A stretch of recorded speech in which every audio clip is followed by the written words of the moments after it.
welcome.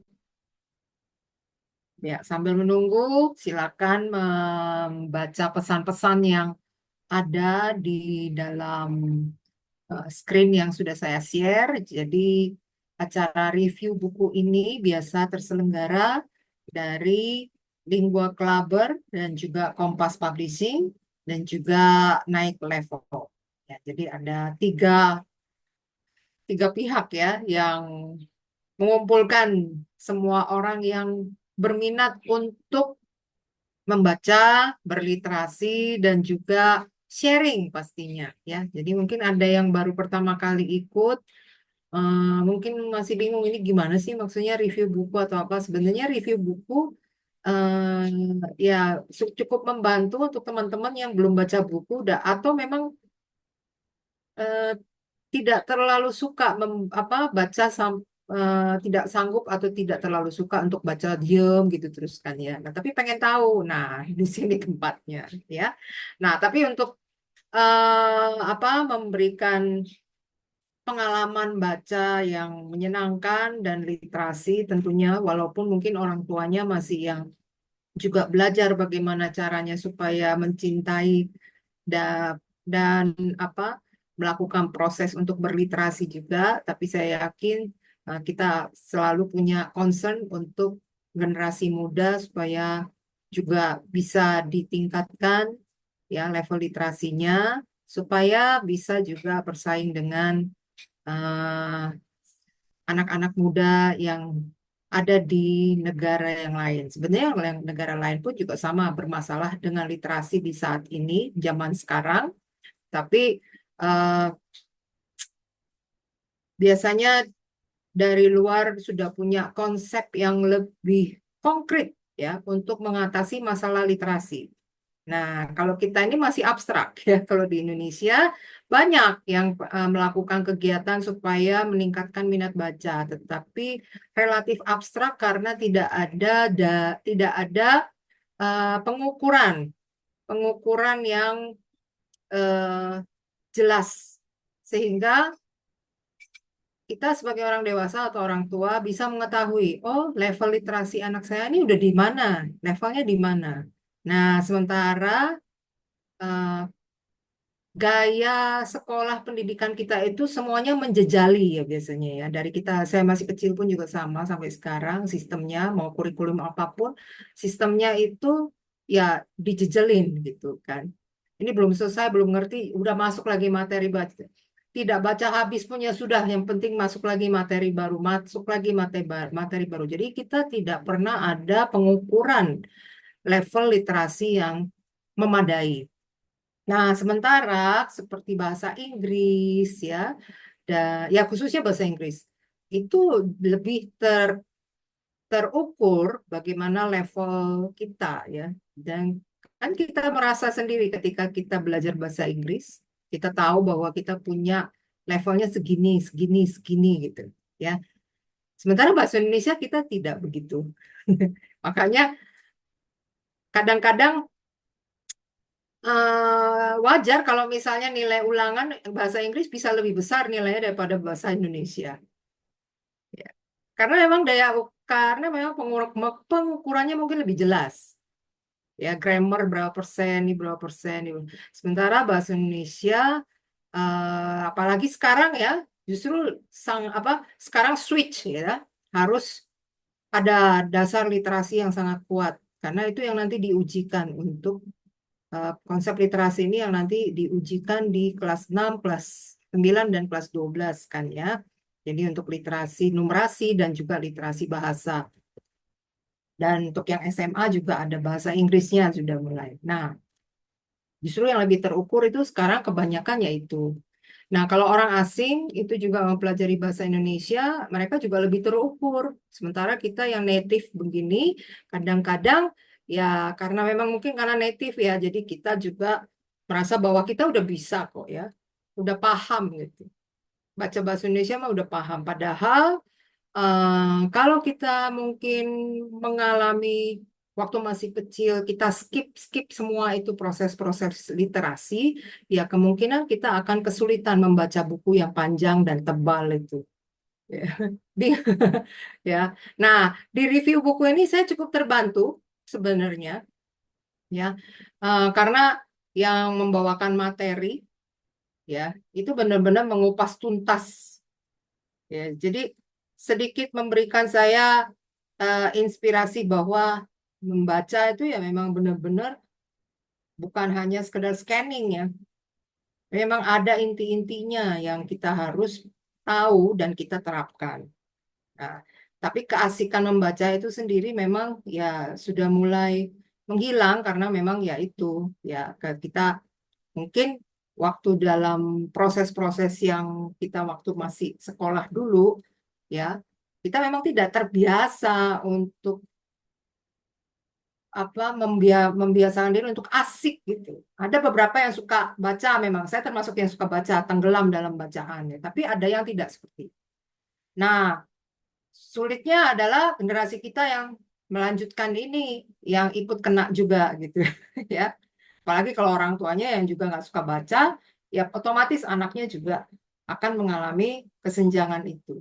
Nah, jadi disinilah kami dari Lingua Klaber dan juga Kompas Publishing, kami mencoba untuk membuat kelas literasi. Ini untuk membimbing anak-anak nanti memperkuat dasar-dasar literasi sehingga mereka tahu cara membaca yang benar, ya, punya kegigihan untuk bisa membaca sampai habis dan tahu mana yang harus dibaca, dipelajari, pemahamannya seperti apa, dan juga menulisnya, ya, sehingga nanti mau ujian sistem apapun, ya, mau literasi atau akademik atau apa, harusnya anak-anak sudah punya mental yang tahu bahwa dengan membaca mereka akan bisa mencari solusi.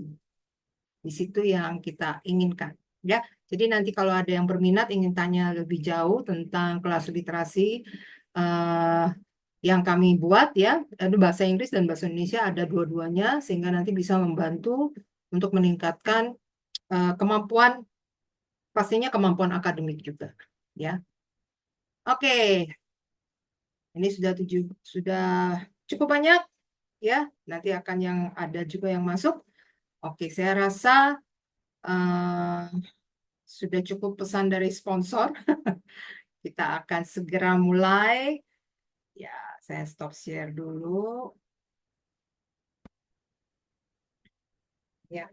Nah, malam ini eh, seperti biasa setiap bulan saya buat review buku itu biasanya dengan Dewi, ya. Nah, tapi hari ini Dewinya istirahat karena eh, minggu ini dan ya, dari minggu lalu sampai minggu ini cukup sibuk dan banyak persiapan kelas juga. Jadi pas ternyata ada yang menghubungi saya ya beberapa minggu yang lalu, yaitu Pak Kim, ya. Jadi Pak Kim bersedia untuk menjadi reviewer buku di malam ini sehingga bisa Bu Dewi bisa istirahat sebentar, ya, bisa mempersiapkan kelas juga untuk besok. Nah, jadi eh, kita punya materi yang lebih berbeda karena hari ini kita akan membahas buku dari yang sudah menjalankannya sendiri, ya,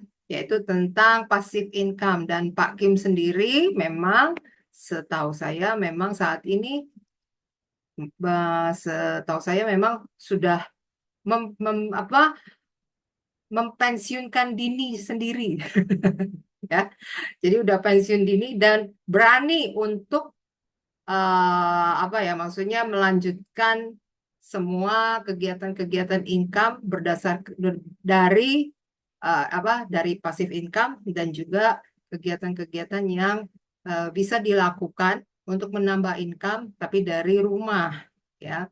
Nah, ini nanti tolong dikoreksi kalau misalnya ada salahnya, tapi yang jelas sudah tidak bekerja 5 to 9, mungkin macet-macetan yang bikin stres atau apa, ya. Tapi sudah mungkin dalam kasus finansialnya, kalau kita bilang freedom atau tidak, kita nggak bisa bicara seperti itu. Tetapi setidaknya kehidupan yang saat ini ya sudah dijalani dan banyak saya tahu banyak tantangannya. Nah, ini yang nanti Pak Kim bisa sharing ya dari bukunya sendiri dan juga dari pengalaman-pengalaman yang sudah dirasakan oleh Pak Kim ya.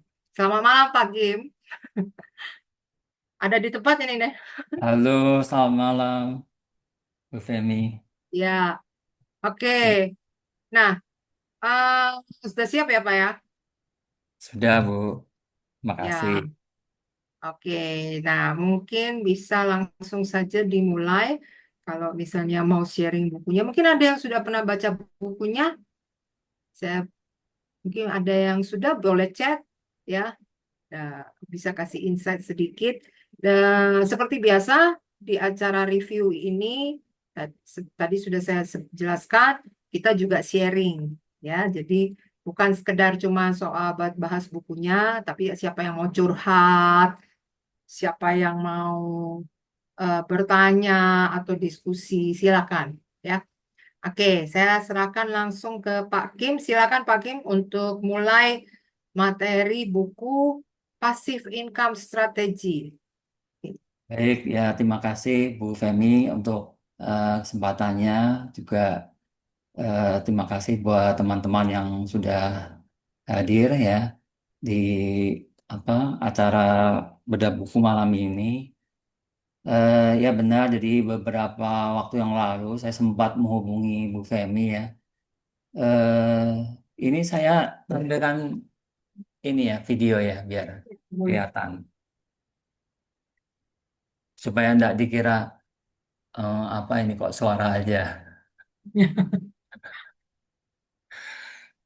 Ya, ya jadi beberapa waktu yang lalu ya mungkin seminggu yang lalu kali ya Bu Femi ya saya sempat menghubungi Bu Femi untuk sebenarnya ada beberapa pilihan buku yang saya waktu itu sodorkan dan ternyata dari teman-teman tuh memilih buku Passive Income Strategi ini ya dari Bang Ryan eh, Filbert ya.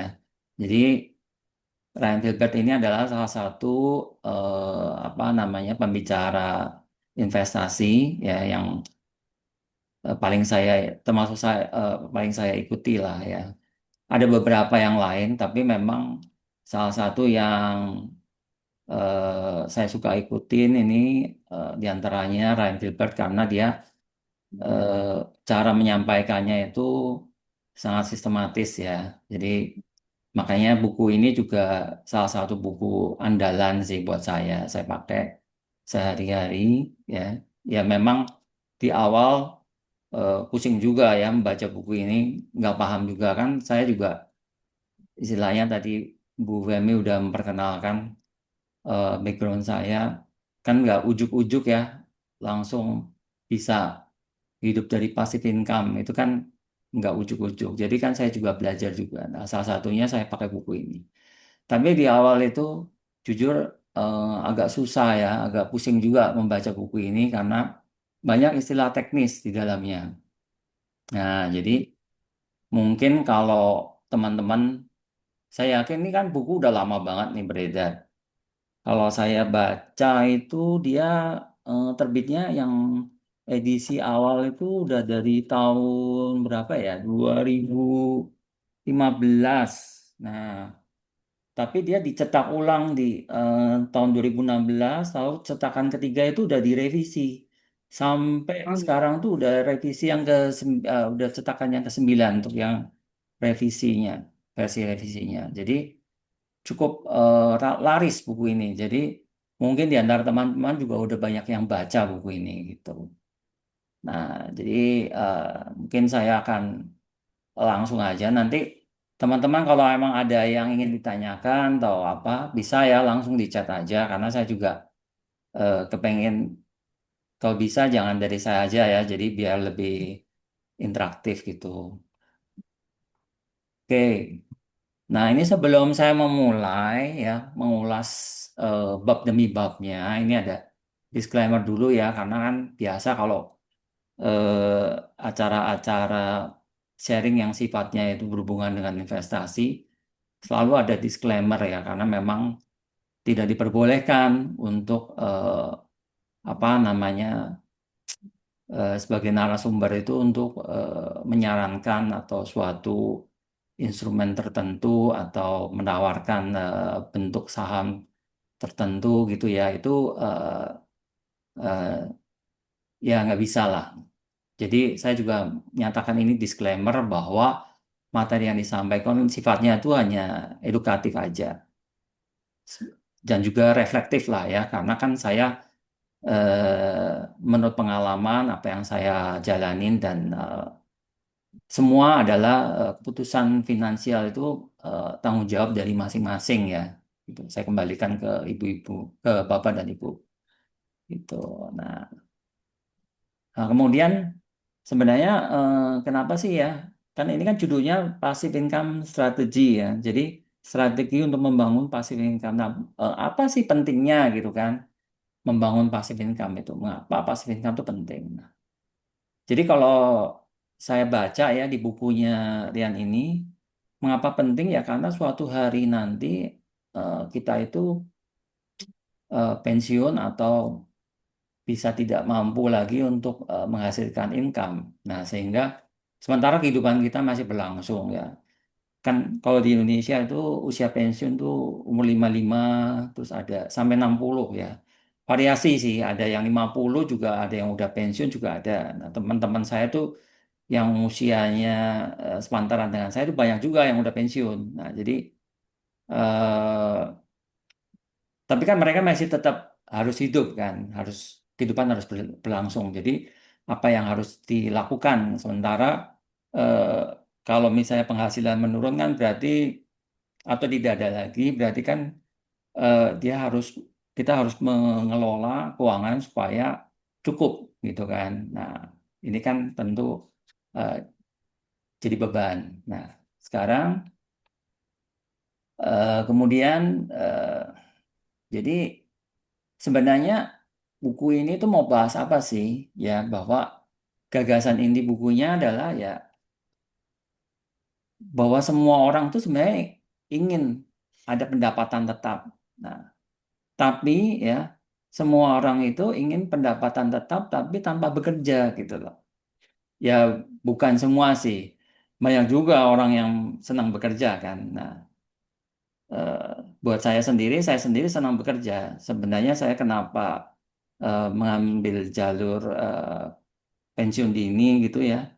Itu bukan karena saya tidak suka bekerja. Saya hanya ingin membuktikan aja bahwa passive income itu memang real gitu, bukan hoax gitu kan. Nah, jadi passive income itu memang real. Nah, ternyata saya udah menjalanin sekitar ya 3 lah, hampir 4 tahun nih, tahun ini. Nanti September ini genap 4 tahun ya. Saya apa namanya pensiun dan itu sebagai pembuktian buat diri saya sendiri sebenarnya.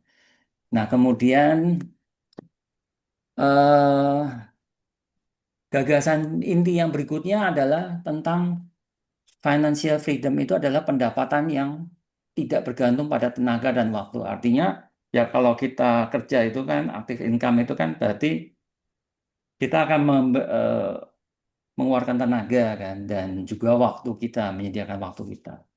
Sebenarnya juga, sebenarnya nggak cuma tenaga dan waktu, tapi ada juga pemikiran, ya kan, ide-ide kita. Kalau misalnya kita kerjanya sebagai seorang profesional, ya tentu mungkin tenaga tetap, tetapi pasti pemikiran, pengalaman itu juga mendominasi. Oke, lanjut ya. Nah, pendapatan tetap tanpa bekerja itu ada, ya. Ya ini yang saya tadi sampaikan ya. Jadi mungkin saya akan cepat aja. Eh, tapi banyak orang yang berkata bahwa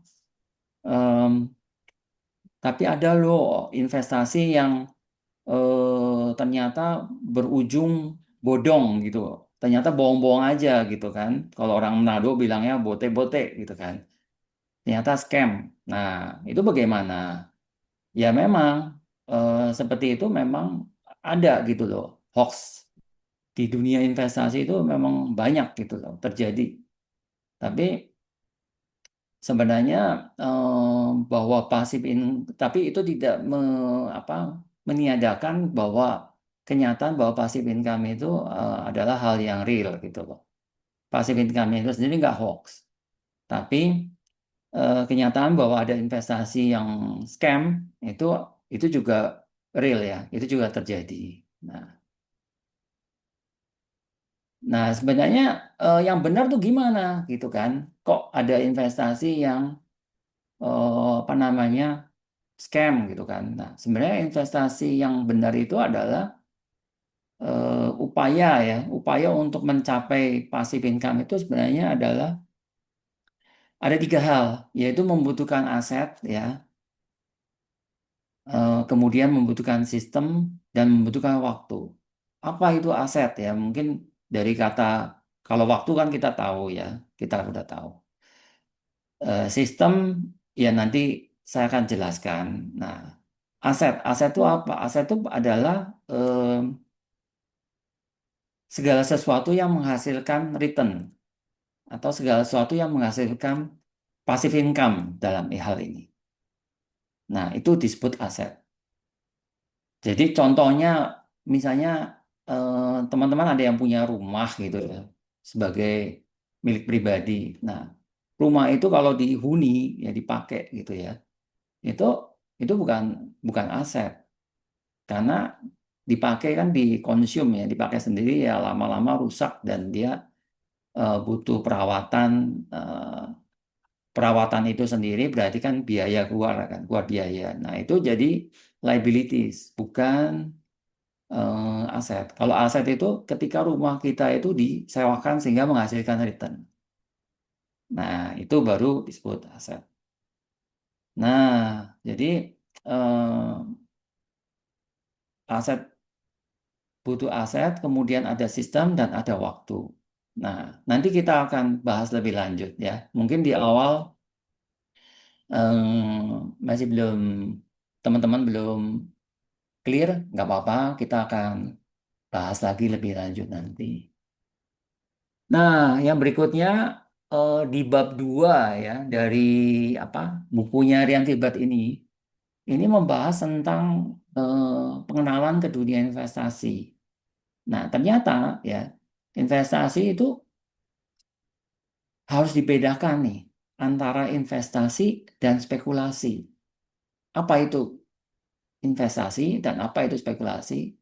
Ini sangat berbeda. Nah, mungkin paling gampangnya adalah untuk membedakan ya, kalau investasi itu sesuatu yang sebenarnya sama-sama tidak pasti ya, tetapi unsur ketidakpastiannya tuh jauh lebih rendah kalau investasi. Sementara kalau spekulasi itu 50-50-nya lebih besar ya. Jadi antara kemungkinan berhasil dan kemungkinan gagal itu kita mengandalkan tebak-tebak buah manggis gitu atau hitung kancing ya, hitung kancing atau lempar koin kayak gitu. Itu spekulasi. Jadi kita nggak sure nih sebenarnya bahwa tingkat keberhasilan kita itu ternyata 50-50 itu spekulasi. Nah, beda dengan investasi. Investasi itu nggak kayak gitu. Jadi kalau teman-teman ditawari gitu ya investasi dan ternyata investasinya itu sifatnya kok kita nggak yakin ya. Nah, itu bisa jangan-jangan itu adalah spekulasi. Ya, kira-kira seperti itu. Nah, kemudian yang kedua adalah risiko, return, dan horizon waktu. Ya, jadi kalau investasi itu pasti ada tiga ini gitu ya. Pertama ada risikonya ya. Jadi ya kalau ada risikonya sih udah pasti ya. Setiap investasi itu ada risiko. Nah, jadi tapi resikonya itu ada resikonya yang besar, ada yang medium, ada yang kecil. Nah, seperti itu. Jadi setelah kita memahami resiko, nanti kita bisa memitigasi resiko tersebut. Tujuannya itu. Nah, jadi kita harus paham. Nah, kemudian ada return. Return itu kan hasil ya, atau kembalian dari investasi tersebut. Nah, itu penghasilan lah. Atau kalau kita bilang di sini ya passive income-nya dari investasi tersebut. Nah, kemudian ada horizon waktu. Horizon waktu itu maksudnya apa? Maksudnya kita bicara time frame, bicara waktu di mana yang namanya orang investasi itu ibaratnya beginilah, gampangnya ya. Kalau bapak ibu itu punya ke di rumah ada sepetak tanah, kemudian nanam pohon mangga. Nah, itu kan sama seperti investasi. Kan itu nggak langsung besoknya langsung tumbuh. Mangganya, keluar buah-buah mangganya itu butuh waktu lah. Nah, itu adalah time. Sama, investasi juga begitu. Jadi kita nggak pernah tuh berharap misalnya beli saham sekarang gitu, kemudian besok langsung untung. Nah, itu kalau berharap besok langsung untung, itu namanya spekulasi. Nah, di sini kita mulai ngerti ya, maksudnya apa spekulasi itu di situ karena harus ada time frame waktu. Jadi kita kalau misalnya waktunya itu kita tidak memprediksi dengan tepat ya, maka kita bisa jatuh ke dalam spekulasi. Alih-alih mau invest, malah jadi tebak-tebak buah manggis. Nah, gitu. Lalu kita masuk ke bab 3. Nah, bab 3 ini cepat aja ya. Ternyata sebenarnya kita ini buku ini tuh nggak banyak loh. Bapak Ibu itu cuma 11 bab. Jadi ini tahu-tahu udah bab 3. Nah, maksudnya apa? Bab 3 itu cuma satu slide ini aja. Jadi pada intinya yang namanya financial freedom itu passive income ya, itu melebihi biaya hidup itu aja udah selesai. Jadi intinya kalau misalnya biaya hidup kita 50 gitu, lalu passive income kita 70, ya udah selesai. Kita berarti hidup dari financial income dan kita mengalami yang namanya financial freedom. Udah itu. Nah, ini konsepnya gampang ya, cuma menjalaninya nah itu hal lain. Nah, kemudian di buku ini sebenarnya yang paling penting nih kalau saya baca ya, mindset inti dari buku ini ya. Ini sebenarnya adalah ya ini topik di sini ya yang namanya kuadran passive income strategi. Nah, sebenarnya terus terang Bapak Ibu ya, saya membaca buku ini mumet dari awal. Itu saya tuh baca ini mungkin udah bertahun-tahun yang lalu ya. Dari pertama kali beli saya mungkin sebelum COVID itu saya udah beli buku ini. Tapi saya baca, saya pusing, saya nggak ngerti kan. Terus itu kan dia banyak istilah teknisnya. Dan saya ulang-ulang balik lagi gitu sambil saya menjalani semepraktekkan gitu kan. Nah ternyata buku ini tuh nggak semuanya harus dipraktekin Bapak Ibu. Kita cukup tahu satu dua jurus aja udah selesai sebenarnya.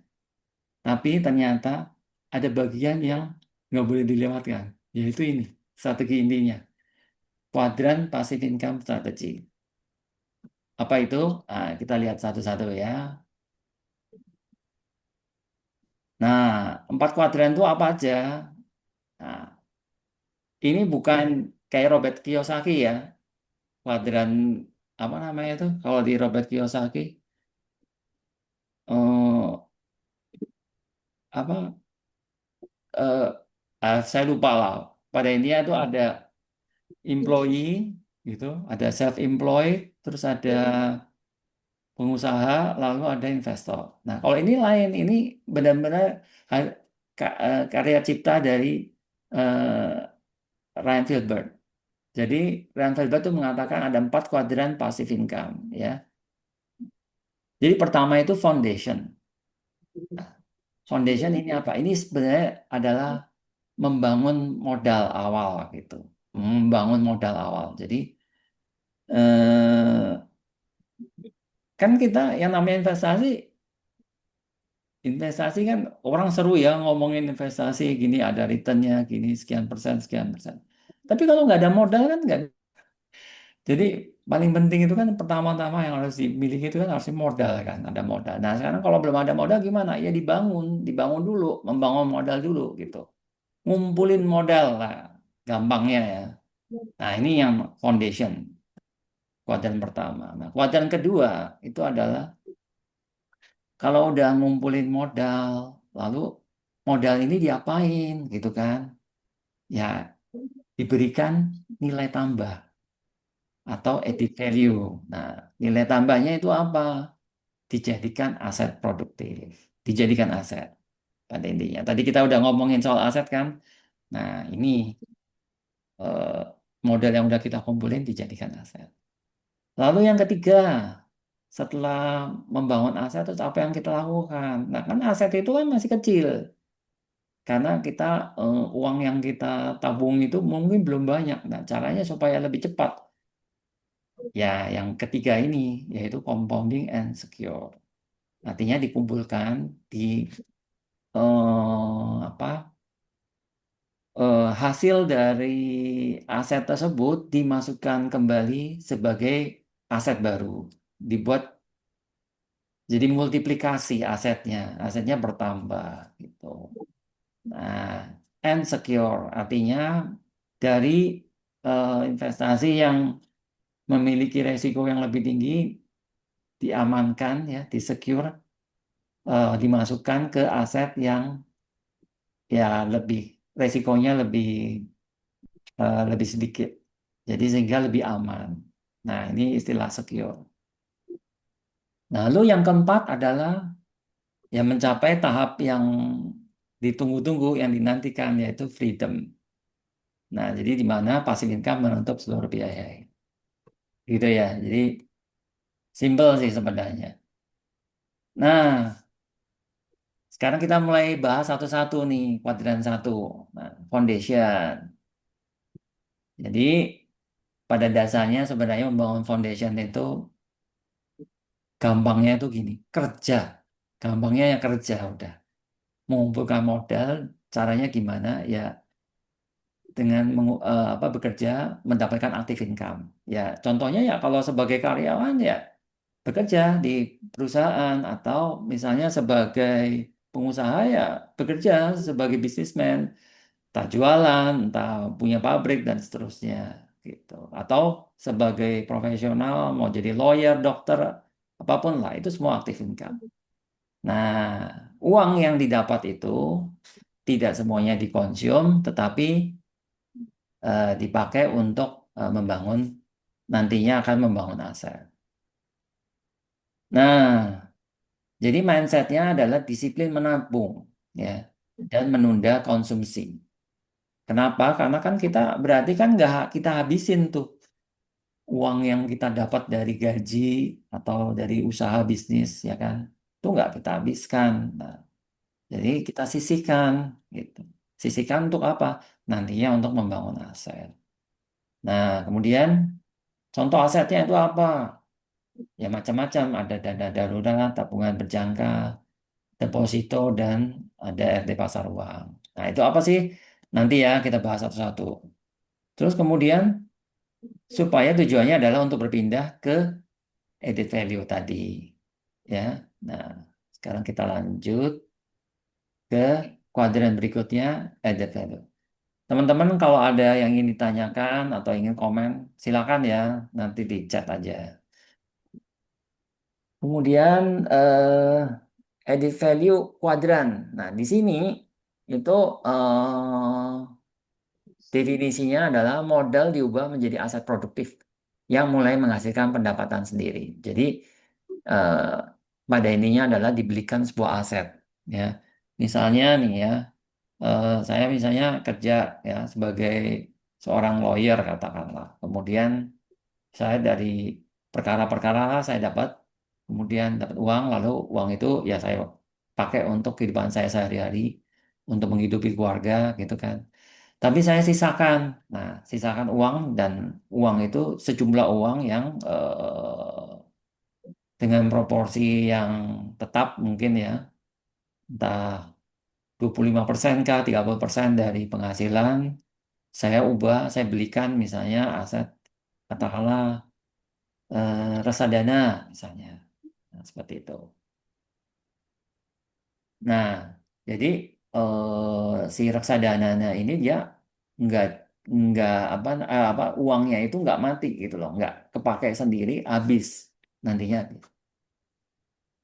Nah, jadi mindsetnya adalah berpikir sebagai seorang investor, yaitu menimbang kualitas aset, resikonya, dan imbal hasil. Artinya ya kita selalu nih, kan harus ada returnnya gitu kan, ada imbal hasilnya. Terus selain ada imbal hasil, ada resikonya. Oh, resikonya apa? Gitu kan. Nah, ini harus kita pelajarin nih ketika kita mau memilih instrumen tertentu. Jadi Bapak Ibu, saya memberikan ini bedah buku tentang investasi ini itu sebenarnya salah satu hal yang paling penting itu adalah kita nggak buru-buru ya. Kalau misalnya Bapak Ibu belum pernah nih memasuki dunia investasi, jangan buru-buru beli instrumen. Pelajari dulu aja. Baca-baca buku, beli-beli buku nggak apa-apa, baca ya. Kemudian eh, pahami dulu gitu kan. Jangan buru-buru langsung hari ini dengar eh, investasi lalu besok langsung mutusin beli ini beli itu jangan. Nah, karena jadi nggak menimbang kualitasnya, kan harus ditimbang nih kualitasnya aset itu. Gitu. Lanjut. Nah, habis itu setelah di apa edit value kuadran ini, kemudian ya secara konsisten hasil investasinya itu diperbesar dengan masuk ke yang nantinya proses selanjutnya yaitu compounding and securing. Nah, ini dia compounding and secure. Jadi di compounding and secure aset berkembang lewat reinvest dividen. Jadi misalnya nih kita punya saham gitu kan. Nah, saham ini kan menghasilkan dividen. Nah, dividen yang kita dapatkan dari saham ini kita reinvest, kita reinvestasi ulang gitu. Kupon atau profit bisnis ya diamankan agar pertumbuhan nggak hilang. Jadi sebenarnya sama seperti perusahaan ya, seperti perusahaan. Perusahaan itu kan ketika dia dapat keuntungan, keuntungannya kan dibagi-bagi ke para pemegang sahamnya kan, bagi dividen. Nah, tapi apakah dia habiskan semua keuntungan dibagi-bagi ke para pemilik ini? Gitu kan enggak. Pasti ada laba ditahan. Nah, laba ditahan ini gunanya apa? Untuk compounding and securing ini. Jadi mindsetnya adalah sabar, biarkan waktu bekerja, ya, secure, mengurangi resiko dan stabilkan aset. Tujuannya itu membesarkan aset kita, membesarkan aset dan mengamankan resikonya. Karena kalau diinvestasikan itu kelamaan diinvestasikan juga ada resikonya. Jadi kita eh, apa namanya pinter lah, pinter-pinter dalam mengelola keuangan. Ini sebenarnya cocok nih ibu-ibu nih biasanya jago nih kalau ngatur keuangan. Nah, tadi saya lihat dari peserta juga banyak ya ibu-ibu gitu kan. Nah, aku pikir emang cocok banget ini materinya ini untuk ibu-ibu. Kemudian selanjutnya kendaraan menuju passive income. Nah, ini belum apa-apa ya, Bu. Kita udah masuk ke bab 4. Nah, di sini itu ada dua hal ya. Sebenarnya ada dua aspek ya dalam kendaraan menuju passive income. Ini maksudnya kendaraan itu apa sih? Ya, kan kita mau menuju ke passive income. Berarti perjalanan ke sana itu kan kita ada kendaraan yang kita naikin nih, gitu loh. Maksudnya seperti itu. Ini apa namanya figuratif aja. Bahasanya ada kendaraan. Nah, kendaraannya itu apa? Ada dua, active income dan passive income, gitu. Active income itu apa ya? Ketika kita bekerja itu lah sumber modal untuk membeli aset produktif.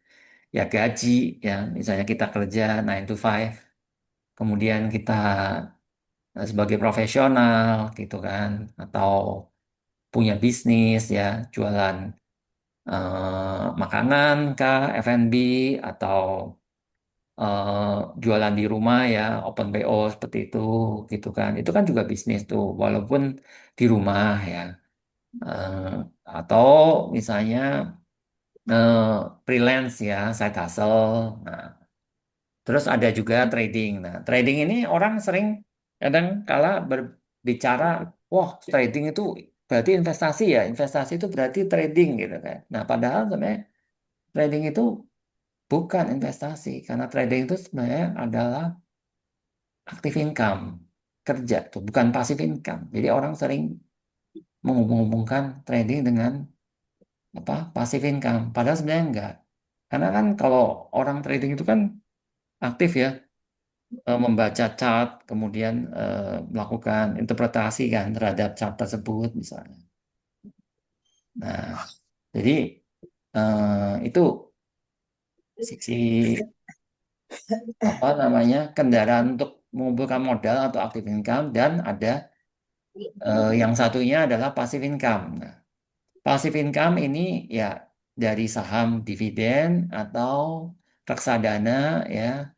Kemudian ada obligasi, ada deposito ya. Kemudian ada usaha atau bisnis yang autopilot. Nah, tadi ada di yang aktif income ada bisnis juga. Nah, tapi bisnis itu bisnis aktif, artinya kita sendiri yang aktif terlibat di dalam bisnis itu. Tapi kalau di bisnis yang passive income itu adalah misalnya kita punya bisnis tapi orang lain yang ngejalanin. Jadi kita hanya masukin duit aja, penyertaan modal aja. Nah, itu berarti adalah suatu bisnis yang autopilot, atau kita udah punya bisnis, kita yang ngebangun bisnis itu, tapi bisnis itu udah jalan autopilot. Artinya kita datang nggak datang ke kantor itu udah autopilot kok gitu. Gitu. Nah, kemudian yang berikutnya siklus passive income strategi ya. Jadi sebenarnya strategi dari passive income itu mulai dari pertama adalah active income ya. Jadi nggak bisa nih tanpa active income, nggak memungkinkan. Kecuali kalau misalnya kita anaknya sultan misalnya, atau kita menikah dengan pasangan yang memang sudah sultan gitu kan. Jadi pasangan sultan atau anak sultan, nah itu lain cerita ya. Itu nggak perlu lagi nih active income, nggak perlu apa membangun modal gitu ya. Langsung aja dari modal yang sudah ada langsung dijadikan aset produktif ya. Kemudian dibikin sistemnya, lalu jadi passive income. Nah, dari passive income ini ya diambil sebagian untuk dijadikan modal baru gitu. Jadi modal baru, jadi aset baru, lalu dibikin sistem yang lebih kuat dan jadi passive income yang lebih besar. Nah, jadi itu muter aja. Itu nanti aset makin besar dan itu jadi apa? Ya infinite ya. Mungkin ya. Saya belum sampai ke level situ sih. Jadi saya masih inilah, masih awal-awal sekali lah. Jadi belum belum masih jauh lah dari situ. Nah, jadi cuman idenya seperti itu ya, eh, Bapak Ibu. Dan apakah ini memungkinkan? Nah, ini ya, teman-teman ya. Kalau kita baca di bukunya Ryan Filbert ya, sebenarnya Ryan ini menekankan di kendaraannya itu adalah lebih berat di passive income-nya ya. Jadi kayak saham, RDPT, obligasi, ya, BPR deposito, usaha dan bisnis autopilot plus active income-nya itu dari trading. Sebenarnya begitu. Jadi tidak terlalu menekankan pada gaji, freelance, bla bla bla. Yang active income yang kerja kita sehari-hari malah enggak sebenarnya. Nah, padahal kalau pengalaman saya enggak juga loh. Sebenarnya dari gaji aja udah cukup. Jadi nggak harus loh kita itu apa mencapai apa namanya pendapatan yang melulu dari passive income untuk mencukupi hidup itu harus struggle kayak punya pekerjaan berapa biji gitu. Enggak harus begitu. Jadi 9 to 5 aja udah cukup sebenarnya. Karena yang saya alami seperti itu. Nah, jadi dari 9 to 5 itu aja cukup, tetapi yang perlu dipertimbangkan adalah apa? Ya memang kita nggak bisa punya kebiasaan gaji kita 10 juta misalnya, kita habisin 10 jutanya itu. Nggak bisa seperti itu. Gaji punya gaji, mau berapapun gajinya terus kita habisin semuanya. Nah itu nggak bisa. Kalau itu ya nggak akan bisa dari 9 to dari gaji aja terus dijadikan apa namanya status passive income strategy ini. Gitu. Oke, sekarang kita mulai masuk ke satu-satu ya. Ini saya cepat aja, karena sebenarnya ini buku hanya perkenalan aja. Nah, saya nggak mau terlalu masuk ke dalam terlalu teknikal. Nah, jadi bab 5 ini adalah bahas tentang saham. Saham itu apa? Nah, saham itu memberikan dividen, ya. Dividen ini sebagai passive income, ya. Kemudian yang kedua adalah capital gain yang bisa dipasifkan. Ini maksudnya gimana sih? Maksudnya itu eh, kan kalau kita beli saham kan kadang-kadang harganya bisa naik nih. Nah, ketika harganya naik kan berarti untung kan. Nah, lalu kita jual. Nah, lalu kita terima. Nah, itu jadi dijadikan ya anggap aja itu keuntungan pasif gitu loh. Padahal sebenarnya ya aktif juga karena kita harus melakukan pembeli dan jualnya itu kan. Jadi ada dua aktivitas yang harus dilakukan. Harus kita amati, oh harganya lagi naik nih. Nah, jadi itu capital gain yang dipasifkan. Maksudnya begitu. Kemudian yang ketiga fokus pada bisnis bukan pada harga. Nah, ini penting nih. Nah, jadi saham ini sebenarnya unik ya. Kalau kita berbicara tentang saham saja, maka banyak orang berpikir bahwa oh trading ini, ya kan? Oh ini pasti sugih ini kalau apa udah punya saham dan sebagainya nih hasilnya pasti luar biasa dan sebagainya. Enggak, sebenarnya enggak begitu. Sebenarnya ya ini sejenis apa namanya? Kalau saya mau bilang sebagai kalau saya melihatnya ya saham itu kan artinya kita memiliki sebuah usaha kan, ya sebagian lah, sebagian dari sebuah tuh usaha, ya. Nah, jangan kita memandang saham itu beli saham suatu perusahaan kemudian kita mau jual lagi, enggak, harusnya enggak berpikir gitu. Kenapa? Loh, kita kan memang tujuannya mau punya usaha, ya kan? Setelah punya usaha, masa kita dilepas, masa kita jual? Kan enggak. Tujuannya kita punya usaha, ya usaha itu kita opening kan. Orang Jawa bilang dipelihara. Artinya, kenapa kok dipelihara? Ya karena dia memberikan keuntungan. Gitu loh. Kan saham-saham ini kan adalah perusahaan-perusahaan terbuka yang sudah istilahnya diaudit nih keuangannya oleh OJK kan sebelum dia apa bisa diperjualbelikan. Nah, berarti kan ini perusahaan-perusahaan yang ya lolos lah, lolos apa namanya, secara laporan keuangan udah lolos gitu kan. Harusnya begitu. Ya walaupun pada kenyataannya banyak juga saham-saham yang buruk ya, yang jeblok gitu ya, yang lolos masuk ke pasar saham kita. Nah, jadi kita beli bisnisnya, bukan semata-mata untuk kita jual lagi untuk mendapatkan keuntungan. Intinya itu maksudnya. Kemudian reinvest dividen, ya ini compounding yang tadi ya. Jadi dividen hasil dari saham itu bisa apa di compound lagi, dimasukin lagi. Mohon maaf nih Bapak Ibu kalau ada istilah-istilah yang mungkin terlalu teknikal ya. Eh, Silakan ya di chat aja kalau ada yang ingin tanyakan. Tapi saya akan lanjut aja ya supaya nggak terlalu ini. Jadi reksadana yang kedua ini adalah kendaraan berikutnya adalah reksadana. Nah, kenapa dibilang cocok untuk pemula? Ya karena sebenarnya kalau kita saham kayak tadi ya, kan berarti kan kita mau cari usaha tapi kita nggak paham nih tentang bisnisnya. Kan kita mumet nih, mau milih saham yang mana, ya kan? Yang mana yang bagus kita nggak tahu nih. Jadi bisa jadi kita salah nih dalam memilih saham. Bisa jadi yang kita pilih adalah saham yang perusahaannya sebenarnya nggak bagus, gitu kan? Nah, jadi saham itu dianggap tidak cocok untuk pemula gitu.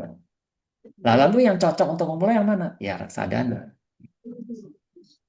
Ibaratnya, kalau nanti kita sudah tidak jadi pemula lagi, ya boleh, nggak harus reksadana terus gitu. Nah, ini permainan kata-kata ya, tapi maksudnya teman-teman bisa menangkap bahwa ini tuh kenapa dibilang cocok untuk pemula karena ini nanti ada orang lain ya yang bisa dipercaya, yang bisa kita percaya untuk mengelola dana kita. Intinya itu. Nah, kalau di luar negeri itu Bapak Ibu pernah dengar yang namanya apa namanya George Soros gitu ya, Warren Buffett. Nah, itu kan mereka itu sebenarnya adalah para pemilik perusahaan-perusahaan yang mengelola reksadana, boleh dibilang seperti itu.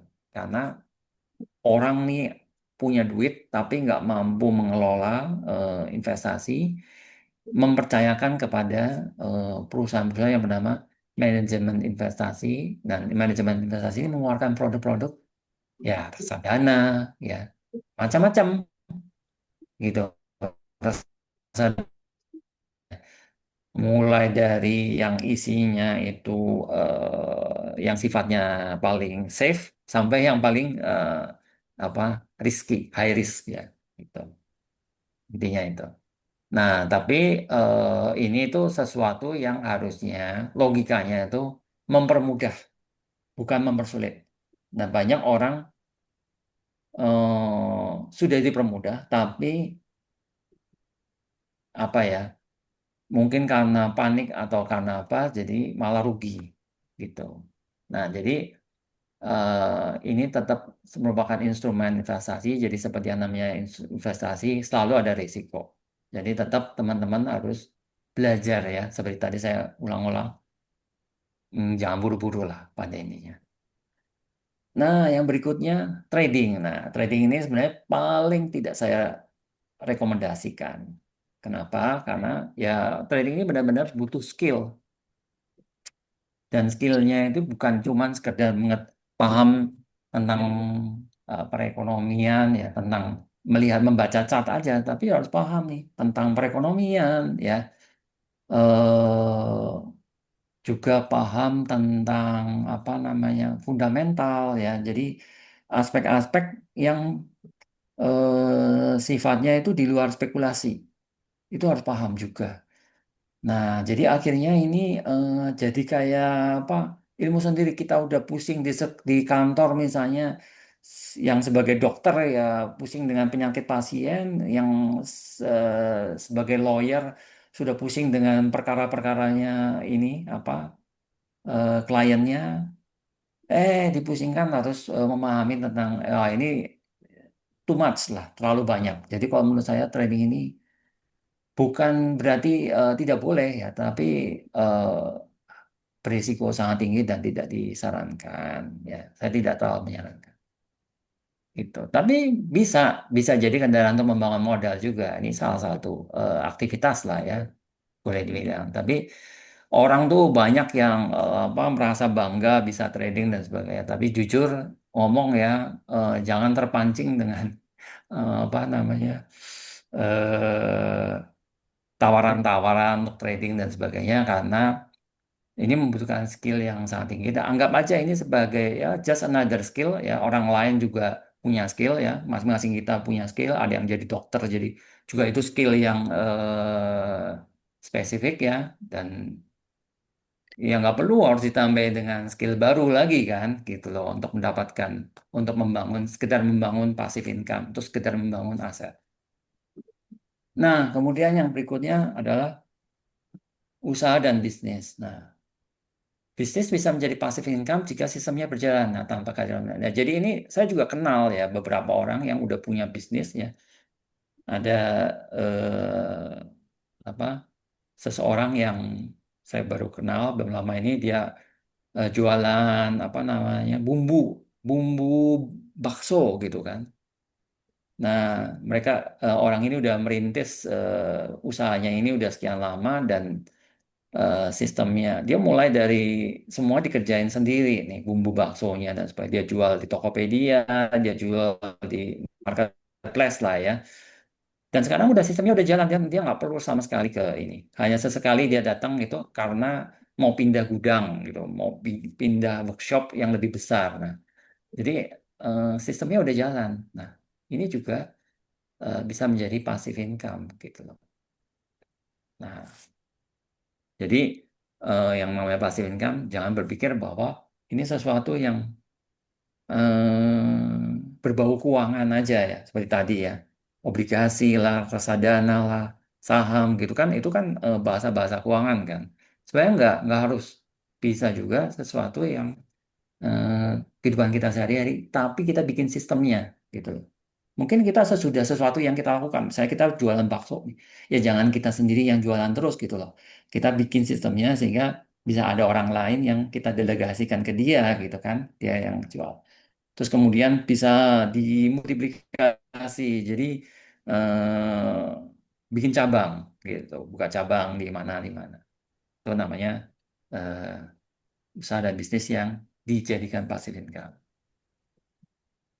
Nah, kemudian yang berikutnya, ini sebenarnya obligasi BPR dan RD pendapatan tetap ini sebenarnya berdasarkan, kalau obligasi itu mungkin teman-teman belum, banyak yang belum paham, ini adalah surat hutang sebenarnya. Pada intinya, ketika kita menghutangi orang, kan orang itu sebagai ucapan terima kasihnya dia akan memberikan apa namanya, bunga. Nah, bunga itu kalau dalam bahasa generalnya itu adalah imbal hasil, karena ada juga teman-teman kita yang tidak apa tidak memperbolehkan berhutang itu, eh, eh, eh, ada juga sistem yang apa namanya mengatakan itu sebagai imbal hasil aja gitu. Kemudian ada deposito. Nah, deposito itu kan sebenarnya itu adalah hal yang umum ya. Teman-teman mungkin banyak yang paham yang namanya deposito itu di bank-bank umum itu bunganya kecil. Tapi kalau di BPR ya, Bank Perkreditan Rakyat itu bunganya lebih tinggi, bunga depositonya. Nah, kemudian ada lagi RD pendapatan tetap. Nah, jadi di sini itu yang disampaikan kan nggak ngomongin deposito nih, malah ngomonginnya BPR tapi deposito khusus dari BPR. Kenapa? Karena bunganya returnnya lebih tinggi. Jadi obligasi tadi returnnya juga tinggi, BPR ini juga returnnya tinggi, ada pendapatan tetap juga diharapkan returnnya juga tinggi. Nah, itulah sebabnya kenapa ini ditampilkan juga. Kenapa dianggap sebagai kendaraan menuju passive income? Karena untuk muternya tadi, securing and compoundingnya itu lebih cepat. Sebenarnya maksudnya gitu. Nah, kemudian aset dan bisnis menuju financial freedom. Ini ada pembahasan tentang cara memilih aset, ya. Kemudian cara membangun portfolio multi kendaraan ya. Multi kendaraan tadi itu ya, ada kendaraan-kendaraan kan. Ada kendaraan bisnis, ada kendaraan apa-apa. Nah, sebenarnya kita tuh nggak harus cukup satu kendaraan aja gitu loh. Bisa beberapa kendaraan gitu maksudnya. Kemudian ketiga, cara mengukur progres. Ini jujur saya nggak mau bahas terlalu banyak nih karena ini nanti akan sangat teknikal. Nah, singkatnya ya, yang bab 11 ini paling penting nih. Kenapa teman-teman? Pertama ini ya, ini kalau menurut saya ini jadi yang paling penting nih. Pertama yang harus kita lakukan adalah menentukan biaya hidup. Karena apa? Karena kita nggak bisa punya target passive income ya, kalau kita tidak tahu biaya hidup kita sebulan dari bulan ke bulan itu berapa gitu loh. Nah, kita harus tahu. Nah, caranya gimana? Kalau kita nggak bisa kalau kita nggak tahu, dicatat. Nah, setiap kita pengeluaran kita per bulan itu dicatat aja. Lalu kita nanti tiap bulan ketemu, lalu bulan berikutnya catat lagi, terus ya nanti kita dapat rata-ratanya tuh. Tiap bulan tuh kita kebutuhannya berapa. Nah, setelah kita tahu biaya hidup kita, baru kita tentukan target passive income kita. Karena kan kita udah tahu nih, return yang bisa diharapkan itu berapa. Nah, teman-teman harus paham juga. returnnya itu berarti tadi kan ada tuh, ada obligasi, ya kan? Terus ada ngomongin saham. Nah, itu masing-masing instrumen tersebut dicari tahu, teman-teman, berapa returnnya. Nah, setelah kita tahu returnnya, sehingga kita bisa tahu kira-kira modal berapa yang harus kita kumpulkan sebelum kita bisa apa namanya eh, mulai bekerja nih, mulai mengejar apa namanya cita-cita mendapatkan passive income itu. Gitu. Terus yang ketiga adalah memilih kendaraan yang paling dipahami. Nah, teman-teman, saya juga belajar sih. Jadi dari apa namanya instrumen-instrumen yang saya jalani ya, saya pelajari banget. Karena apa? Saya kepengen tahu resikonya sampai seberapa sih, seberapa parah itu kita harus tahu. Nah, pada akhirnya jadinya kita jadi belajar sampai ke hal-hal yang di luar apa domain knowledge kita gitu loh. Kan saya backgroundnya IT ya, saya nggak ngerti tentang, saya nggak pernah belajar ekonomi. Tapi ya saya jadi belajar juga. Karena apa? Supaya saya tahu boundary-nya gitu kan, supaya saya tahu resikonya. Ini bakalan gimana nih kalau sampai salah gitu. Nah, setelah kita semua udah paham, baru membangun sistemnya. Nah, sebenarnya ini berputar ya. Sambil membangun sistem, kita juga tetap bisa memilih kendaraan, kemudian kami kita pelajari, pahami, ya. Kemudian melakukan evaluasi. Ini kan sebenarnya muter nih, aktivitas ini. Oke, nah jadi kita sampai ke kesimpulan ya, bahwa passive income itu adalah sebuah sistem sebenarnya. Gitu. Sebuah sistem. Kalau saya mempunyai ada satu spreadsheet yang tujuannya adalah untuk mencatat pengeluaran saya. Kemudian saya mencatat nih return yang saya terima dari masing-masing investasi saya ya setiap bulan. Nah, kemudian saya melihat yang saya terima itu apakah lebih besar dari pengeluaran saya enggak? Gitu. Kadang-kadang ya ada bulan-bulan tertentu di mana yang saya terima itu lebih sedikit dari yang saya keluarkan. Gitu. Tapi nggak apa-apa, saya sambil lihat totalnya gitu loh. Gitu. Nah, jadi dari Excel itu sebagai alat ya buat saya. Nah, kemudian eh, apa namanya dari sistem ini ya itu di dalamnya ada tadi ya ada instrumen ya ada instrumen ini tadi ya instrumen investasi tadi. Kemudian ada pencatatan ya, pengeluaran, pemasukan. Nah, dari situ kita bisa punya bayangan nih, oh yang saya lakukan ini apakah sudah benar atau belum. Dan kalau saya Excel ini nanti berakhir kemana? Berakhir ke laporan pajak. Jadi saya sampai punya laporan pajak yang untuk mempermudah saya ketika apa namanya nulis SPT itu. Tiap tahun kan bulan Maret terakhir ya, kita harus laporan SPT seperti itu. Kira-kira begitu apa namanya yang bisa saya sampaikan. Apakah dari teman-teman sudah ada yang mau ditanyakan silakan. Ya, baik. Terima kasih Pak Kim untuk penjabarannya setiap bab ya sudah dibahas. Jadi nanti kalau ada yang pengen tahu lebih lanjut mungkin boleh ditanya di chat atau mau open mikrofon juga boleh. Terus apa? Mau sharing juga boleh ya. Karena mungkin ada yang mungkin sudah pernah baca atau pernah baca buku-buku yang mirip-mirip. Jadi silakan. Di sini saya ada sini ada komentar ya. Ini Pak Ari Tajudin ini juga kalau nggak salah trader ya. Cash flow kuadrat.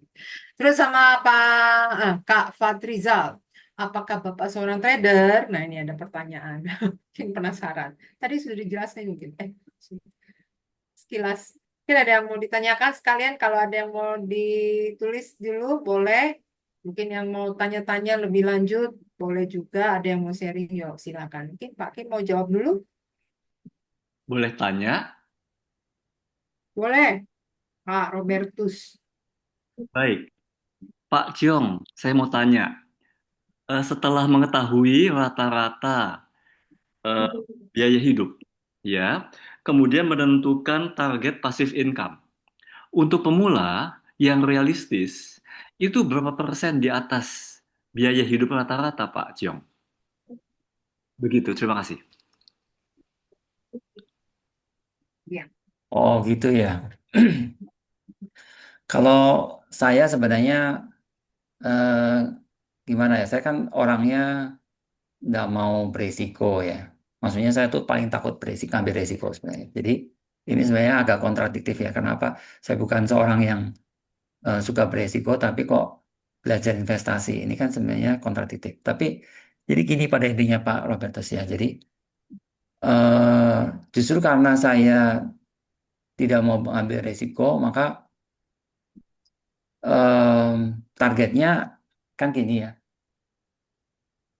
Saya kan sebelum memutuskan untuk resign itu kan saya sudah punya penghasilan dari tempat saya bekerja itu sekian misalnya, sejumlah nominal itu. Nah, saya targetnya adalah passive income saya ya segitu.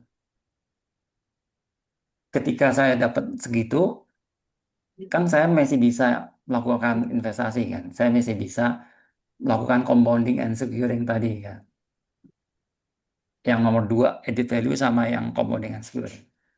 Nah, kedua-duanya itu pastikan saya masih tetap bisa lakukan setelah saya pensiun.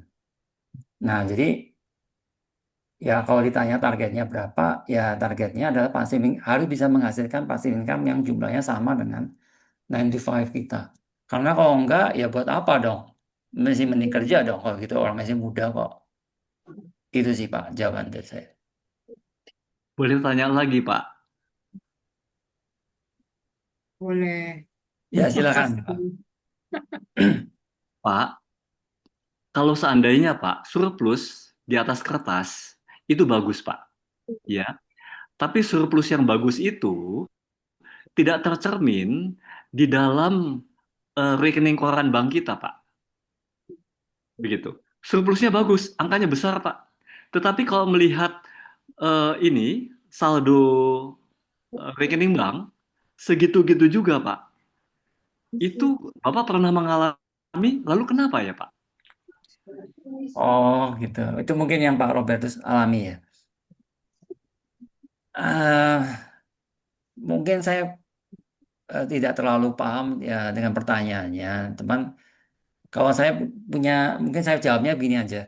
Saya punya patokan gini Pak. Jadi eh, ini kan sebenarnya kita bicara tentang bagaimana menjaga aset kan. Nah, jadi kalau saya melihatnya dari sisi itu ya, dari sisi bagaimana menjaga nilai aset kita. Nah, jadi eh, kan kalau kita pakai rupiah ya, ukuran rupiah itu kan kena inflasi dan udah itu kena kalah kurs lagi gitu kan. Nah, jadi saya ukurannya dalam bentuk USD. Jadi aset sekarang misalnya nih ketika saya apa namanya resign itu nilainya sekian USD gitu kan. Nah, berarti saya harus maintain itu dari tahun ke tahun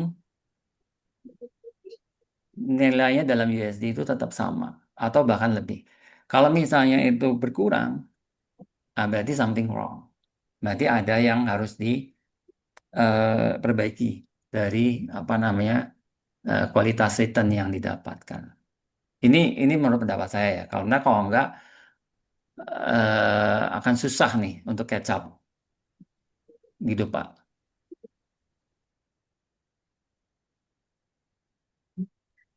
Baik, terima Gimana kasih Pak Pak? Yong. Mungkin Pak Robert juga ada apa sharing atau apa mungkin terlepas dari selain bertanya mungkin kadang-kadang mungkin perlu didiskusikan. Sementara belum, Bu Femi. Oh, ya ya. Memang penasaran aja ya. Izin, Ya, izin ini siapa saya nih? tertarik sama itu kasusnya Pak Robert tadi. Hmm. Nah, ini saya juga ngalamin nih Pak Robert. Pak Robert usaha ya Pak? Kalau boleh Usaha, tahu Pak. Pak Robert itu usaha ya? Usaha, Pak.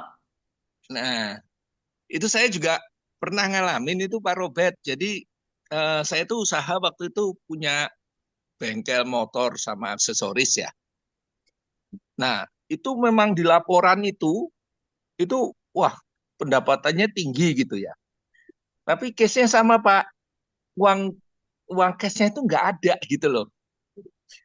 Nah, itu setelah kita telusuri itu ternyata sebenarnya eh, kita itu terlalu banyak stok yang tidak kejual. Kalau saya ya, kasus saya ya. Jadi Hmm. kayaknya kekayaannya bertambah karena stoknya bertambah, tapi sebenarnya stok itu nggak kejual, nggak muter gitu loh. Nah, itu yang menyebabkan sepertinya kekayaannya bertambah, tapi kok uangnya nggak ada. Nah, ini kalau kasus saya ya Pak Robert, mungkin mungkin itu juga mungkin dialami oleh eh, Pak teman-teman yang Robert. lain yang Oh punya ya. usaha, tapi kok kayaknya di atas kertas, wow, bertumbuh gitu ya. Tapi ternyata begitu ditelusuri, nggak ada cash flow-nya. Nah, itu kalau ya saya belajar sedikit-sedikit gitu, saya lihat memang yang paling penting itu cash flow sih ya. Berapa sih yang masuk ke apa istilahnya ke hitungan rekening kita dibandingkan dengan misalnya kelihatannya laporan keuangan asetnya bertambah tapi sebenarnya cash flow itu nggak ada. Nah, itu yang paling penting sih kalau saya lihat mungkin harus dilihat lagi nih Pak Robert usahanya apakah sebenarnya tiap bulan itu menghasilkan cash flow atau sebenarnya banyak barang yang stagnan atau banyak yang ya istilahnya sepertinya di atas kertas ada peningkatan tapi sebenarnya nggak ada uangnya gitu loh. Itu aja Pak Robert. Mungkin kalau mau dilanjutkan diskusinya juga silahkan. Ya, silakan. Gimana Pak Robert? Hanya ingin menggarisbawahi apa yang dikatakan Pak Kartiko. Karena betul, Pak. Jadi saya sedang meneliti kembali persentase dari stok-stok yang tidak liquid, Pak. Begitu. Dan itu harus diperkecil. Saya menggarisbawahi apa yang Bapak katakan. Demikian, terima kasih. Ya. Ya. Oke, diskusinya menarik ya. Jadi kadang-kadang mungkin di satu sisi kita juga ini cuman asumsi saya karena saya juga ya punya ya kerja tapi ya punya usaha juga. Terus kadang-kadang kita melihat ini bagus bagus bagus tapi ya memang cash flow-nya mandek. Nah itu kita berharap. Saya juga eh, misalnya saya punya pekerjaan tetap sama yang seperti misalnya Pak Kim itu kan kita sudah punya passive income tetap yang menggantikan penghasilan tetap. Tapi eh, kalau di kasus saya ternyata yang menjadi passive income ini malah jadi tidak menjadi pasif, tidak menjadi passive income malah malah berkurang. Nah, itu yang kita berharap. Tapi kebetulan memang kita ada pekerjaan yang lain. Jadi saya ada pekerjaan yang lain itu cukup bisa juga menutupi. Tapi saya berharap passive income-nya dari yang tempat yang berbeda. Dan saya tidak cukup memanage saja itu bisa jalan sendiri. Cuman ternyata eh, ini passive income-nya bukan dalam bentuk investasi sih memang, tapi dalam bentuk usaha juga. Jadi, nah di sini yang saya lihat memang kelihatannya bagus, tapi nanti ternyata cukup tidak ini juga, maksudnya berharap untuk jadi passive income yang menghasilkan, tapi ternyata tidak semulus itu gitu. Nah ini mungkin beda dengan yang passive income yang memang sudah tidak terkutak-katik ya. Kalau tidak dikutak-katik mungkin perubahannya tidak terlalu signifikan. Tapi kalau misalnya passive income-nya masih diputer-puter-puter, nah ini yang kayaknya tengah-tengah antara pasif dan aktif jadinya. Mungkin jadi rancunya di situ. Itu yang mungkin sharingnya saya ya. Ya, makasih Pak Samodro. Ya, betul ya. Sudah kasih insight sehingga kita juga ngeh gitu ya. Mungkin ya bisa jadi di situ. Mungkin ada yang mau sharing lagi atau tanya. Mungkin ada yang pengen tahu lebih jauh lagi, silakan. Boleh open microphone. Oh ya, Pak Robi, silakan. Ya, Selamat malam. Selamat malam. Izin bertanya ya. Ya, Pembahasan malam ini menarik dari segi judulnya karena semua orang itu punya cita-cita untuk passive income atau financial freedom. Yang saya tanyakan dengan narasumber gitu terkait dengan ini Pak Ciong, terkait dengan resiko.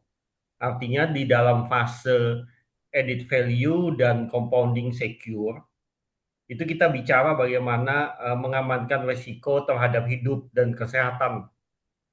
Nah, ini kan bagaimana mengalokasikan budgeting ke arah situ dan juga membangun investasi.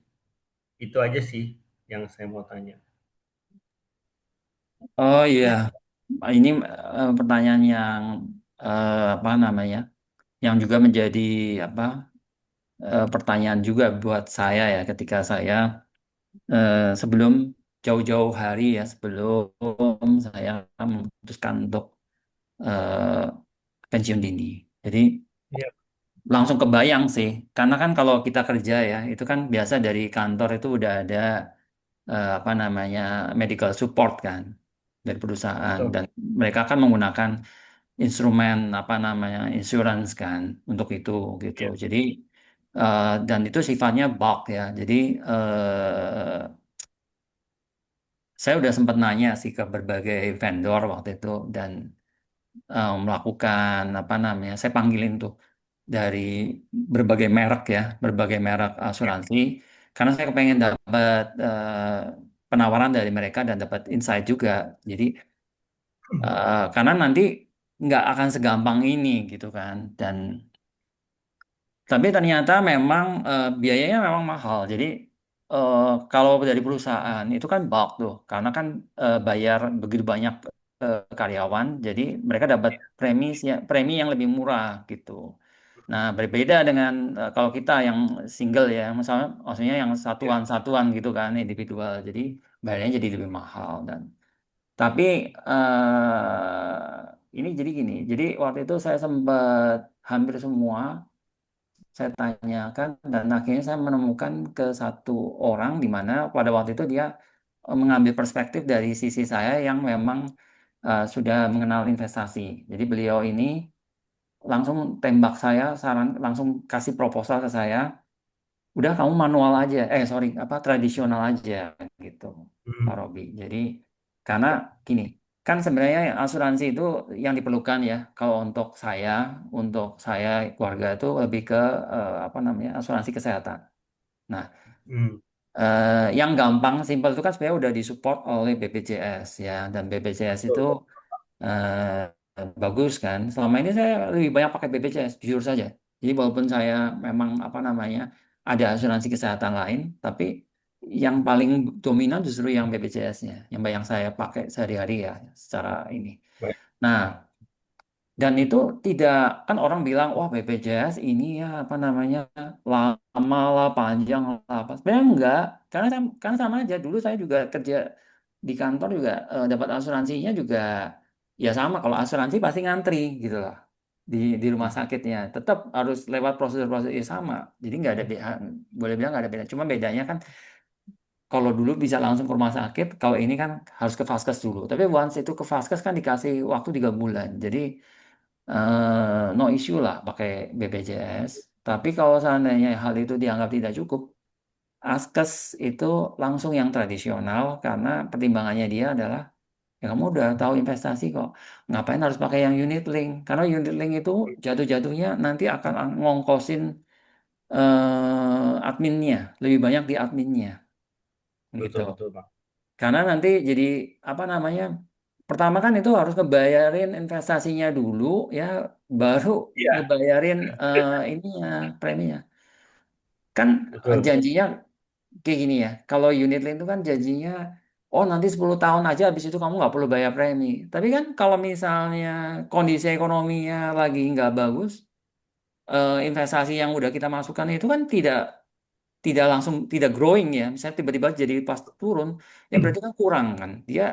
Berarti dia nggak bisa preminya itu yang lama itu nggak bisa membiayai investasinya. Akibatnya apa? Ya, unit linknya tidak bisa membiayai premi. Akibatnya apa? Ya dia naikin lah, tetap naikin. Jadi akhirnya ya udahlah tradisional kan tiap tahun naik, ya udah apa boleh buat. Ya kita jaga kesehatan, benar-benar akhirnya ya kita tetap harus menjaga kesehatan sendiri ya. Umur saya kan eh, belum belum waktunya pensiun ya, jadi masih sekitar 56 gitu kan. Nah jadi ya enggak, Iya, ya kita jaga lah sebisa mungkin gitu. baik. Terima kasih, Pak. Ya, ya makasih. Iya. Boleh tanya, Ya, silakan. Pak Kim, saya ingin bertanya mengenai evaluasi, Pak.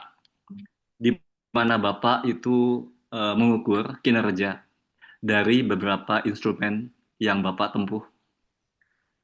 Waktu Bapak katakan latar belakang Bapak IT, terjawab sudah, Pak. Saya latar belakang bukan IT, Pak. Saya orang teknik. Yang saya tanyakan, Pak, bagaimana saya juga bisa mengukur, Pak, kinerja keuangan dari instrumen keuangan, beberapa instrumen, ya Pak ya, dengan aplikasi apa, Pak? Kalau saya tidak punya latar belakang IT. Demikian, Pak. Terima kasih, Pak Kim. Oh, sebenarnya itu simple aja sih Pak. Maksud saya itu kan kalau saya sih nggak sampai, saya kan juga bukan orang ekonomi ya. Jadi sederhana aja, cuman plus paling tambah kurang kali bagi aja kan matematikanya. Jadi saya pakai Excel aja. Jadi Excel itu hanya sekedar gini kan, kita kan tahu ya, maksudnya kita tinggal tinggal ngitung kursnya tadi kan, performance saya dilihat dari nilai asetnya itu secara US dollar apakah tetap atau bertambah atau berkurang gitu dari tahun ke tahun. Nah, dari situ saya bisa melihat bahwa saya udah achieve atau belum gitu. Nah, kalau misalnya belum berarti kan ada kekurangan nih. Ya. Berarti yang kurangnya di mana? Nah, berarti saya harus melakukan hedging kah atau apa gitu ya. Jadi tadi ada yang nanya ya, eh apakah Bapak seorang trader ya? Nah, saya sebenarnya lebih ke investor ya, lebih ke investor. Tapi saya juga trading memang. Tapi tentu dengan apa namanya proporsi yang disesuaikan. Artinya itu bukan yang utama gitu. Gitu Ya, ya Pak Jelas, Pak. Robert. Terima kasih. Makasih. ya. Sudah terjawab ya Pak Robertus. Mungkin nanti Terjawab. mungkin nanti lain kali kita bikin yang apa webinar atau workshop yang bisa lebih teknis. Nah, untuk perhitungan-perhitungan seperti itu pasti ada sih nanti. Ya. Itu menarik juga tadi pertanyaan Pak Robertus. Sebenarnya orang ekonomi pun belum tentu bisa kadang-kadang kalau misalnya apa secara basic pemahaman ilmu ekonominya mungkin beda ya, belum tahu karena saya kan juga sarjana ekonomi. Saya sarjana ekonomi, tetapi sebenarnya waktu kuliah pun juga tidak dibahas seperti ini juga. Jadi kita ini kayaknya memang life skill yang harus kita cari sendiri, terus kita harus coba analisis sendiri. Dan sekarang kebetulan sebenarnya sudah cukup banyak tools juga. Ini saya hanya membantu untuk memberikan tambahan-tambahan. Banyak tools untuk bisa menghitung. Kita bisa gunakan AI. Kalau kita tanya konsultan kan kadang-kadang kita juga masih ini ya, masih tanya-tanya lah harus beberapa orang. Nah, eh, kita bisa membandingkan dengan tools AI yang ada. Nah, terus kita bisa bandingkan dengan konsultan juga yang ada. Sebenarnya di sini banyak Pak konsultan investor. Ya, mungkin Pak Robertus belum tahu. Di sini ada Pak Richard, ada Pak Ari. Ini mereka mereka konsultan ini semuanya sebenarnya. Nah, mungkin kalau ada yang bisa bantu untuk menjawab juga, mungkin Pak Richard, mungkin juga Pak Ari, kalau misalnya mau menjawab juga bisa, ya silakan. Karena ada yang memang ini pertanyaan yang mungkin banyak orang yang harus masih belum tahu ini gimana ya caranya supaya kita tahu ini efektif atau tidak gitu. Nah ini sebenarnya di sini banyak yang saya lihat sudah punya Pak Andrew juga kalau nggak salah nih ya. Nah ini udah langsung banyak yang lebih berkompeten. Masalahnya udah banyak klien berarti berkompeten dong. Kalau udah punya klien berarti udah berkompeten. Baik. eh, Oke, ada pertanyaan nih dari Pak Ari. Bagaimana persentase pembagian aset Bapak biar pas buat pasif income maksudnya ya? Oke, boleh dijawab mungkin Pak Kim. Persentase pembagian aset buat pasif income. Tadi Pak Ari itu bertanya bagaimana persentase pembagian aset Bapak biar pasif income. Oh iya iya iya iya. Jadi maksudnya ketika saya menerima uang aktif income saya lalu berapa yang saya jadikan pasif income gitu ya, yang saya pakai untuk membangun aset gitu mungkin maksudnya. Nah sebenarnya kalau saya sih jujur saya tuh gini, saya nggak ada hitung-hitungan sebenarnya. Kan kalau orang tuh ngajarinnya berapa ya? Jadi ada uang yang dijadikan emergency, kemudian apa sebagian yang dipakai gitu kan. Katakanlah yang dipakai 60%, kemudian 40%-nya diinvestasikan seperti itu. Kalau saya jujur, saya pakai hidup saya untuk misalnya untuk kebutuhan sehari-hari dan kebetulan karena kebutuhan kami nggak banyak. Nah, jadi sisanya ada lumayan yang bisa saya investasikan gitu. Dan saya tentu memilih aset yang memang sangat-sangat aman gitu ya, sehingga ini in my opinion ya, nah, karena tiap orang mungkin bisa bisa berpendapat beda. Nah, jadi ke aset tersebut sehingga sistemnya udah jadi lah ya, sehingga saya nggak perlu terlalu banyak mikir gitu. Sehingga ya mungkin lumayan, dari sisi presentasinya karena eh, sangat sedikit yang kan saya bukan pengusaha juga. Kalau pengusaha kan mungkin uang saya harus saya putar terus kan. Nah, sementara kalau karena saya lebih ke investasi, jadi lebih banyak saya membangun aset gitu. Tapi kalau sekarang ceritanya udah lain ya, karena saya kan udah nggak bekerja aktif income, jadi nggak ada penghasilan aktif income sama sekali. Jadi dari sisa pasif income itu mungkin saya kira sekitar sisa 20% lah dari total income yang saya masukkan lagi ke aset. Itu terima kasih jawabannya. Iya, makasih Pak sudah sharing. Kan ada lagi yang mau Ada, Bu. ditanyakan. Oh, siap. Hakim, mumpung ketemu, saya mau tanya mengenai membangun sistem. Yang saya tanyakan tip dari Bapak, Pak, berkenaan dengan aktivitas Bapak. Apa, Pak, yang bisa Bapak sampaikan tips mengenai membangun sistem itu, Pak? Demikian, terima kasih. Membangun sistem sebenarnya sesimpel mungkin ya kalau pada prinsipnya. Jadi janganlah sistem itu membuat kita rumit sendiri ya pada intinya. Kalau buat saya kan aset itu misalnya aset itu sudah tidak terlalu berguna, maksudnya tidak terlalu memberikan hasil buat saya ya. Maka saya akan lepas gitu kan. Nah, ketika saya lepas pun juga saya cari harganya ketika harganya lagi bagus ya baru saya lepas. Kalau enggak ya saya tahan. Pada intinya gitu. Ya dibuat sistemnya dibuat simpel mungkin lah. Contoh ya, ini contoh yang baru terjadi lah misalnya. Saya belum lama ini kan saya ngumpulin ada saham PTBA. Ini contoh aja ya, ini bukan saran untuk investasi atau apapun. Kemudian saya berharap bahwa PTBA ini menghasilkan return yang lebih tinggi dari yang normally saya dapat ketika saya menggunakan SBN, instrumen SBN. SBN itu kan sekarang sekitar di kisaran 7 sampai 7,5% per tahun. Nah, ternyata saham PTBA ini ternyata dia returnnya kasih 4% doang. Jadi wah ini kok kecil ya. Jadi saya pikir ya udah saya waktu itu harganya udah untung 10% saya lepas. Karena saya merasa saya nggak perlu lagi nih mengkeep eh, ini gitu. Jadi itu namanya divestasi. Nah tujuannya apa? Ya karena supaya saya bisa eh, alihkan ke aset yang lain yang bisa memberikan return sesuai dengan harapan saya. Itu Pak.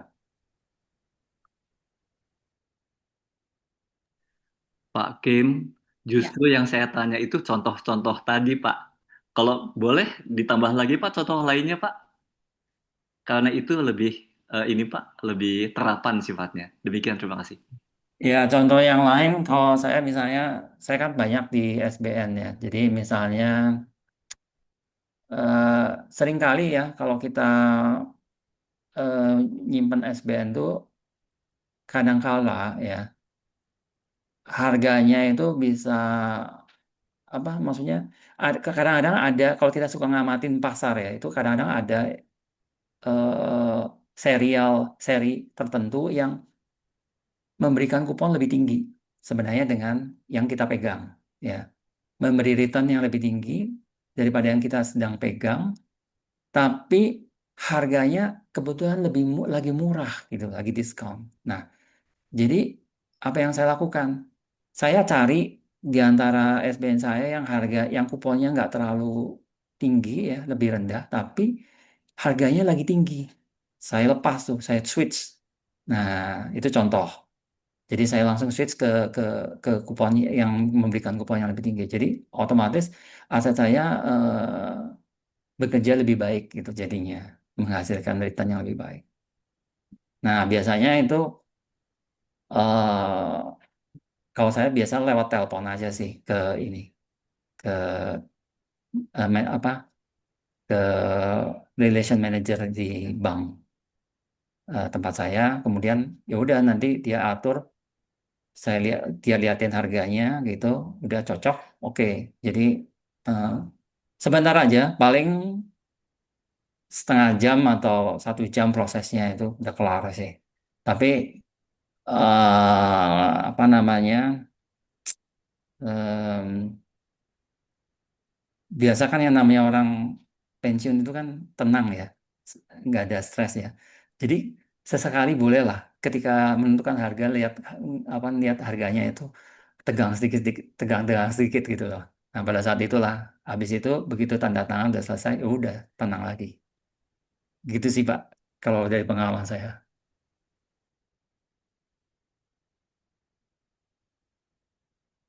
Ya, ini ada pertanyaan lagi dari Pak Ari tuh. Dari emiten.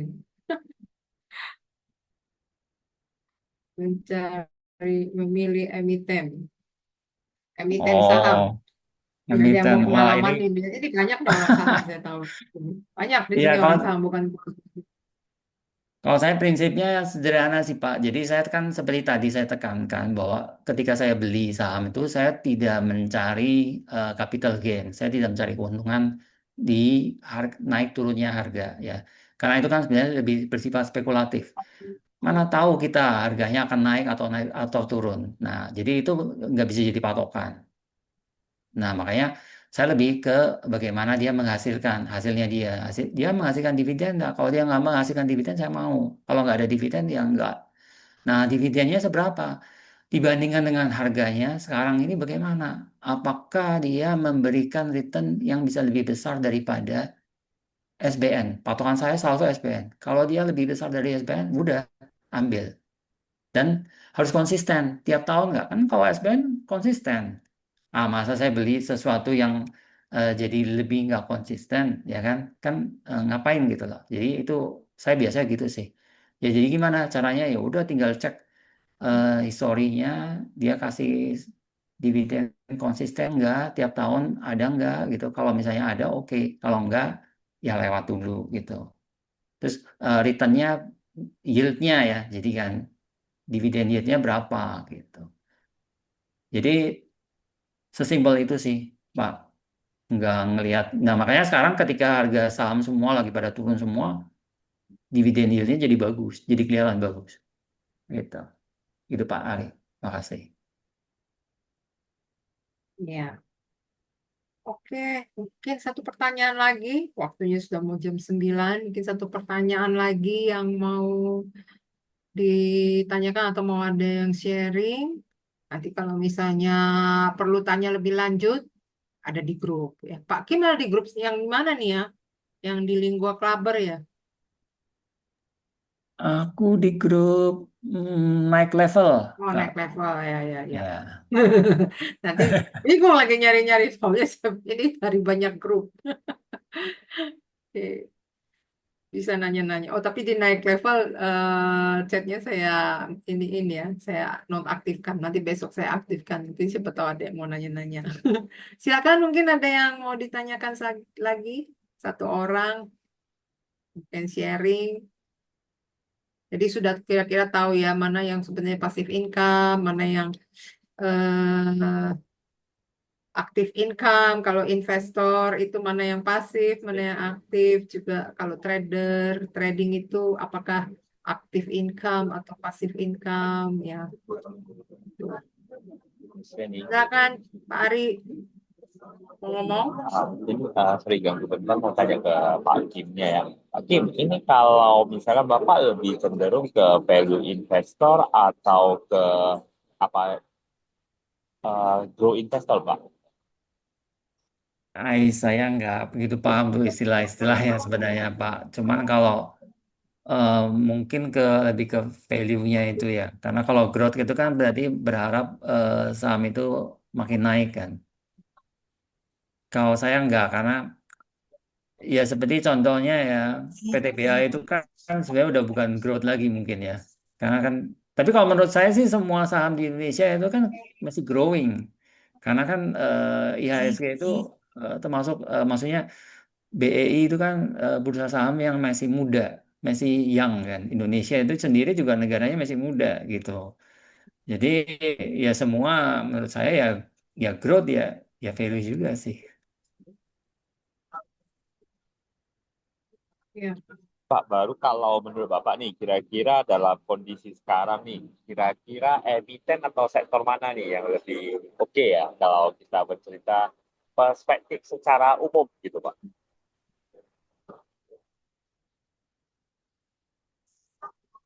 Ah, saya nggak bisa jawab itu Pak Ari, agak susah itu jawabnya. Soalnya Pak Ari juga banding-bandingin nih. Oke, baik. Oke, thank you.